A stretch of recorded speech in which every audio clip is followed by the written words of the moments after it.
So mga tol, trending po sa social media ang Pinoy na napatrobol sa bansang Rome. Bugbog po ang inabot ng dalawang mandurukot sa bansa na yan. Nangyari po yan sa loob ng tren. May kasama nga po ang Pinoy na ibang lahi. Yung isa, cameraman. Tapos yung isa, malaking tao din. At may isa pa siyang kasama na may tattoo. Hindi natin alam mga tol kung Pinoy din yan. So trabaho pala talaga nila mga tol na sitahin ang mga scammer at mandurukot sa bansang Rome. Madalas po yung gawin ng mga mandurukot sa tren. Sa waiting area pa lang mga tol, sinita na nila ang dalawang mandurukot. Pero wala nga pong takot ang mga ito. Nakikipagsagutan pa sa kanila. Tapos yung isa, naglabas pa ng edits. Noong dumating na yung tren, sumakay na yung dalawang mandurukot. Sinundan po nila yan sa loob. Habang nakabidyo yung mandurukot, sumigaw ito ng Pilipina ng 2 beses. Nainis nga po ang Pinoy mga tol. At sinabi niyang what's the problem Pilipina. Tapos sinablot ng Pinoy ang cellphone ng mandurukot. Pero hindi po nabitawan ng mandurukot. TikTokers, Filipina! Filipina! What's the problem with the Philippines? Filipina! Diyan na po sila nagkainitan mga tol.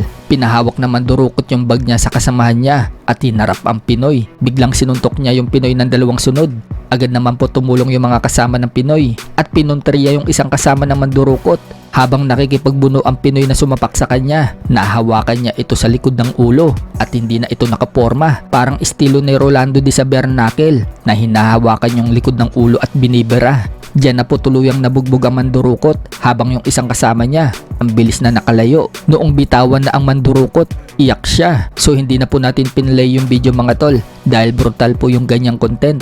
Panoorin nyo na lang ang full video sa DJE Media. Diyan po mapapanood ang buong video kung paano yan nagsimula. At hindi lang yan, marami pa silang sinita ng mga scammer dyan at mandurukot sa Rome. Sa kabilang banda naman mga tol, sa linggo na po magaganap ang laban ni Team Zoo versus Errol Spence Jr. Hanggang ngayon mga tol, nakailang face-off na sila. Pero hindi pa rin nakikipag-shake hands itong si Spence kay Team Zoo. Wika nga po dyan ni Spence, kahit daw matapos na ang laban nila, hindi daw siya makikipag-shake hands kay Team Zoo. Sinabihan daw kasi siya ni Team Zoo na pagre-retiruhin daw siya sa boxing. Habang sinabi naman po ni Team Zoo mga tol na gusto niyang wasakin si Spence at pumunta sa next level. Sa ibang banda naman mga tol, Junto Nakatani, kinasal na. Natalo man si Junto Nakatani mga tol sa laban niya kay Naoya Inoue.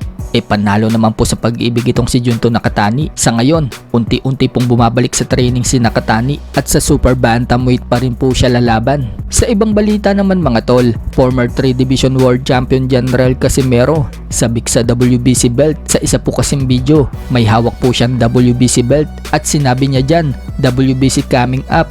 Let's go! So sabik nga po si Casimero mga tol sa WBC dahil hindi pa niya nakukuha yung belt na yan. Mukhang yan po ang target ngayon ni Casimero mga tol, ang makasungkit ng WBC.